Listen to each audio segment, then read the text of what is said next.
Hello folks, welcome to this episode of Reflections with the Rocker here stuff.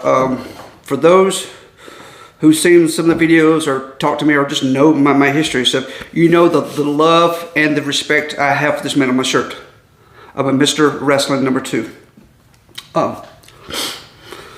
This kind of shows you how crazy life and this wrestling business can be.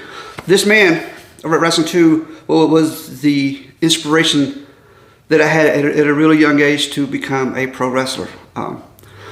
I followed my dreams, got to be a wrestler, almost got to work him, or at least it might have been a rib or whatever, my rookie year as he was retiring. One of his last shows here in Georgia, but never happened because I wasn't ready and probably would have died, and there wouldn't be no rocker, but skip that fast. Fast forward as time goes along, this man went being from someone who I just got to see on TV or sometimes at the show, and slowly progressed, and actually got to be friends with him, and his phone number in my book, then something crazy happened. The latter part of 2013, Wrestling 2 was in town from Hawaii. Randy Rose, one half of the original Midnight Express, dear good friend of mine, and the better half of Ellen Promotions, Todd Howard. All of us were at Hooters, free plug, sponsorships if you want to, but free food, or whatever. We all met at the Hooters in Kennesaw, and was talking, trying to do something that we never has been done for this legend himself. He should be in every Hall of Fame, especially I think WWE Hall of Fame. But so we talked over and came up with what became the Mr. Wrestling 2 Classic. This was the posters, the shirts, marketable. But yeah, we wanted to show him his love, as like some people like to say is give him his flowers, why he was still here, so he can know and feel every bit of that stuff. Real quick, you may see me glance down. I'm kind of scanning over some of the names. This shows you the magnitude of this show. Of course, my brother was there, Randy Rose, of course. The Masked Superstar. Ooh. If you know the history of NWA, then you know the history of Wrestling 2 and the Masked Superstar.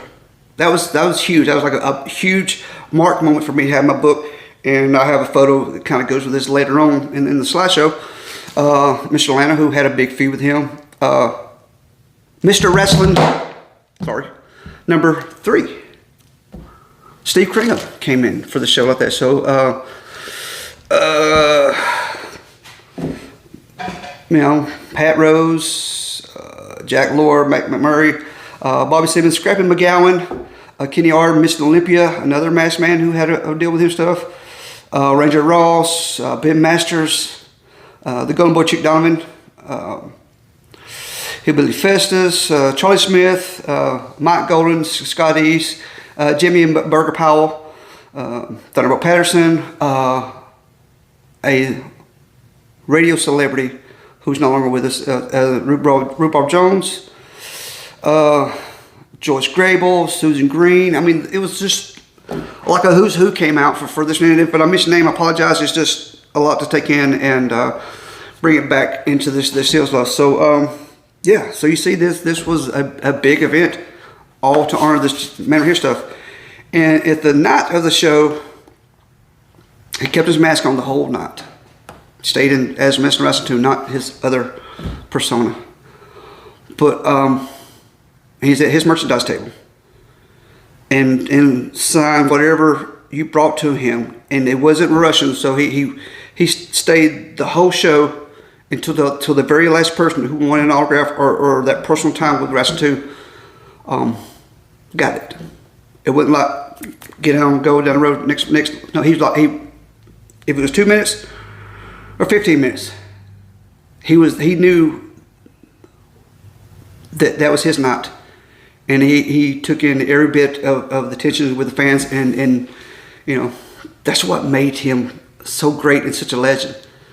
Is he had that connection with the fans, from the older people like myself and older unto the young kids. Is just he had that, and then that's why he needs to be in the WWE Hall of Fame, in my opinion. Let's vote. Anyway, the show happened, but back to where this whole reflection is. And if I ramble, I apologize, but if you've seen many of my videos, you know that's typical for me. Anyway, so back to Hooters. And don't get me wrong, I love this man to death.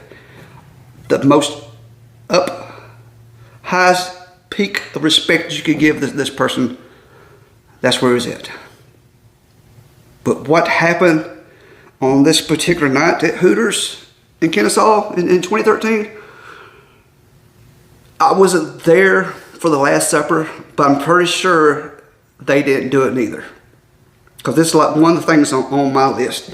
If you wanted to cross that line with me, this is what you have to do.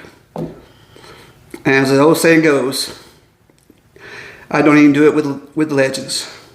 Anyway, we're at Hooters having wings, probably some chicken strips or I think mozzarella sticks, whatever it was. Anyway, we're all at the table. Wrestling 2 gets whatever it was, I think it might have been a cheese stick, and dipped it in the ranch and took a bite. Like we all have done.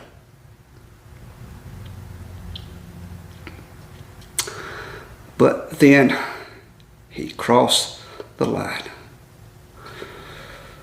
Wrestling 2 double dipped right in front of me. And I could see Todd staring me down to see how we react, because he knew that's like a big in my book. Processed it, thought it through. Sometimes you just gotta put your foot down and put it up, and I put it down firm, and then I was not budging on my rule.